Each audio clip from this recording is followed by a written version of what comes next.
Hey everyone, and welcome back to another Insight2Action quick start where we unpack some of the insights from my new book that I wrote with my good friend Dr. Pete Stevens. Today, Insight 9, Burnout and Unbelonging. Trying to please all, pleases none, and makes you sick. Other than food and water, one of the biggest things that we need to sustain ourselves as humans is a sense of connection and belonging.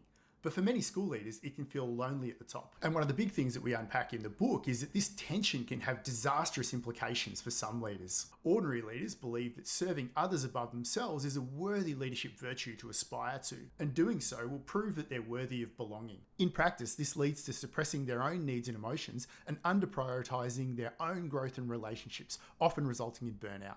This is in absolute contrast with extraordinary leaders who know that trying to please all pleases none and makes you sick. Extraordinary leaders know that they are already worthy and that serving themselves is the key to effectively serving others in the long term. In practice, extraordinary leaders have a keen self-awareness and put in place rigorous systems and personal action plans to prioritize their own needs, which in the end mitigates against burnout. And after all, what would you prefer for your career?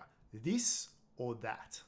It's easy to get started with this insight using the Insight2Action team session cards. Zooming into the front face of the card, there are a lot of brilliant reflection questions there, but I simply can't go past question number 2, self-awareness, and really considering what are your own signs of stress when you're suppressing your emotions. This self-awareness is so critical because it's the essential precursor to taking action. Speaking of actions, let's go there now by scanning the QR code at the bottom of the card. This will take you over to the website where you'll find everything you need, starting out with a brilliant activity checking in on your own emotional health. Here you'll do a quick stocktake reflective exercise, thinking about the last time you had to bite your tongue, grin and bear it, or keep things into yourself, and where you noticed that most in your body. This moves down to a checklist of personal actions you can take to prioritize your own needs. And finally, a checklist of strategies that you can put in place to address unhealthy ways of working across the school. And don't forget to check out the broader toolkit that'll help to bring these strategies to life. So that's a quick look at insight number 9, burnout and unbelonging. Remember, trying to please all pleases none and makes you sick.